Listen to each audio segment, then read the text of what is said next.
I'm Nimesh Shah, CEO of Blick Rothenberg.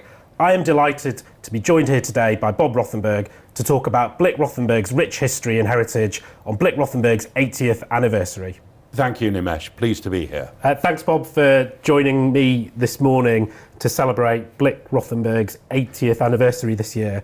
And I thought, what better way to acknowledge Blick Rothenberg's rich history than get the great Bob Rothenberg here to talk about that history. So really appreciate your time today, Bob.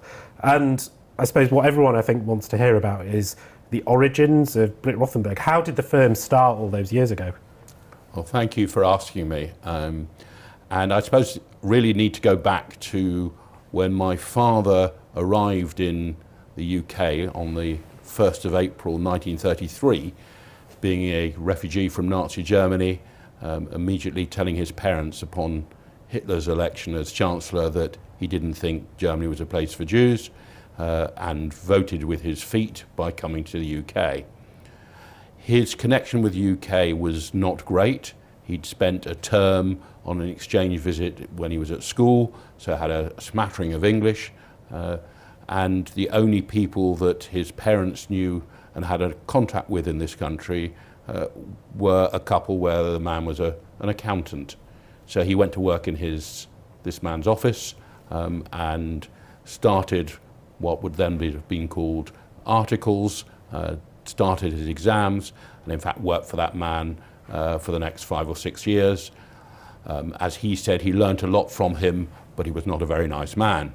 And as soon as he could get away, he went to work for another firm, for whom he worked throughout the Second World War, as the work that he undertook was bomb damage compensation work on behalf of the government. As the war was coming to an end, he very much wanted to go out on his own and started Blick Rothenberg on the 1st of July 1945.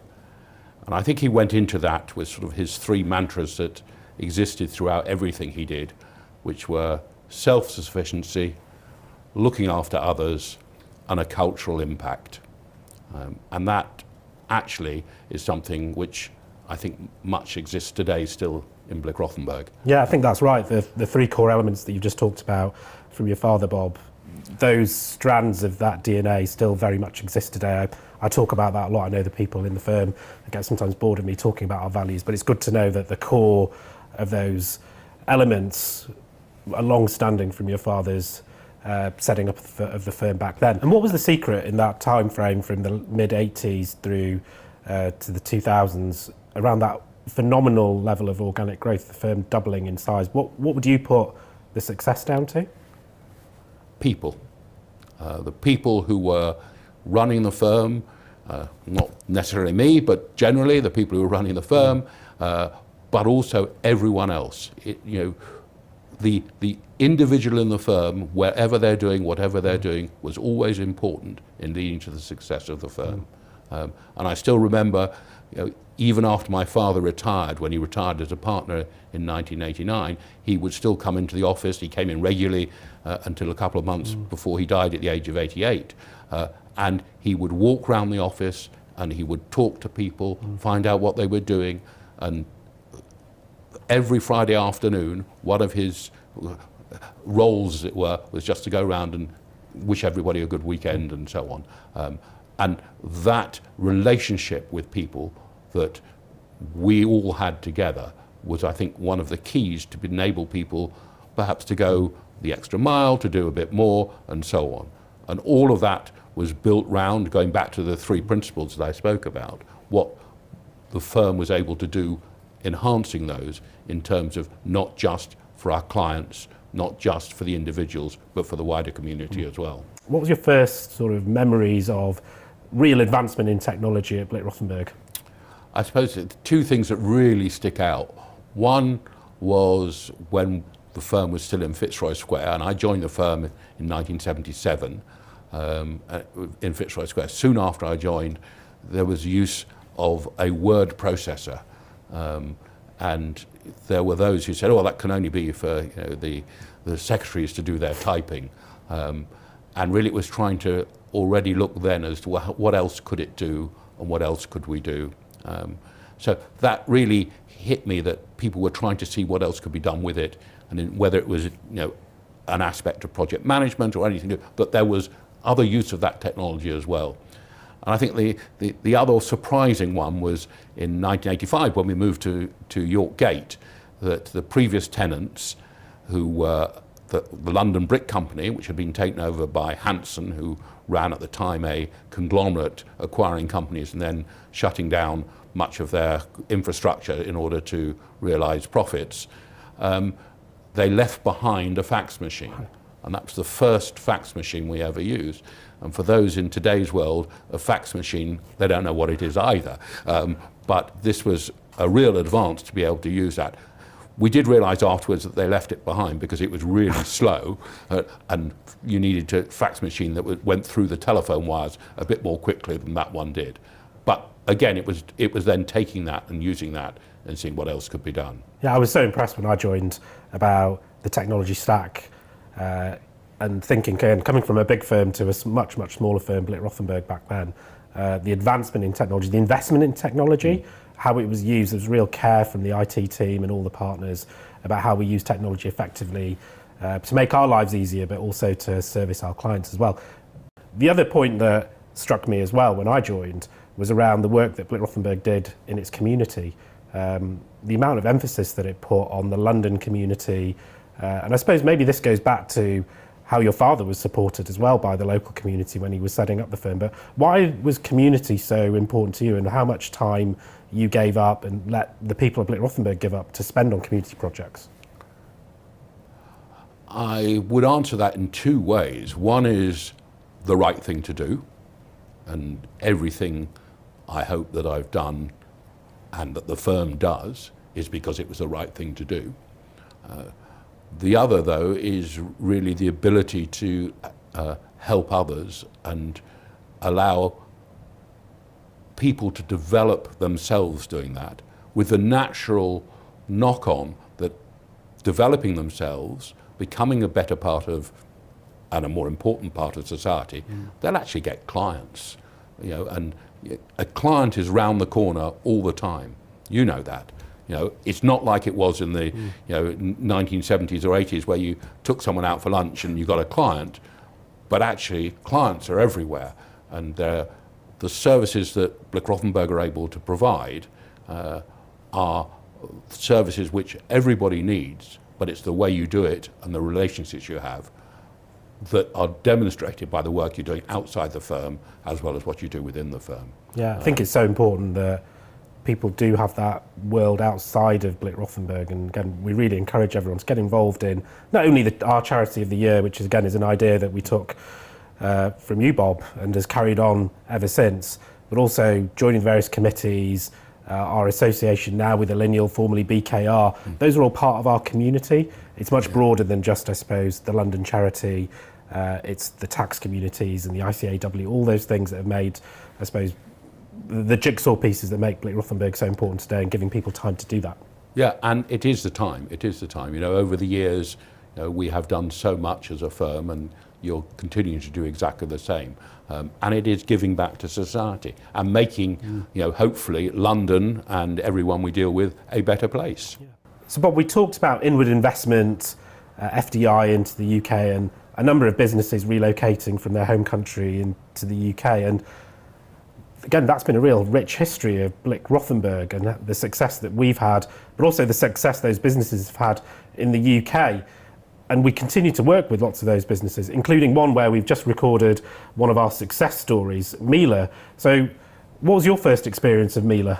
Well, my first experience with Miele was when I joined the firm in 1977 and started getting involved because I was a German speaker and able then to deal with a number of people within Miele who didn't speak English. Now, of course, they all speak English perfectly, probably better than me. But Miele's first introduction to the UK was in the 1960s. Wow. When Dr. Miele came along to Blick Rothenberg, been recommended that we were the firm to look after German clients who were setting up in the UK. And Dr. Miele explained to my father that they were going to open in business and sell their machines here, and would Blick Rothenberg be able to assist them in that?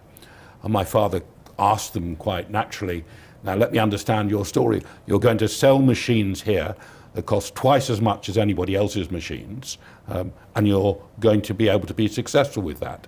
To which Dr. Miller responded, Mr. Rothenberg, I'll look after the sales and you look after the books.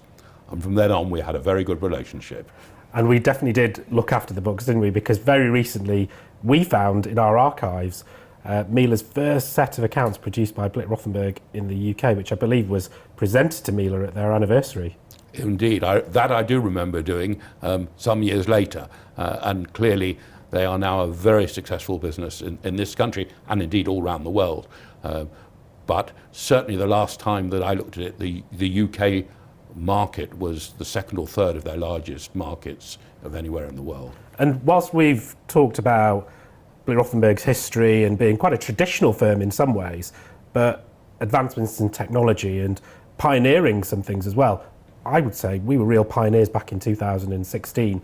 And you've got to share the story, Bob, about then the rationale around the first private equity investment of any meaningful size in a professional services firm back then by HG Capital was in Blick Rothenberg. We're almost a decade on from that.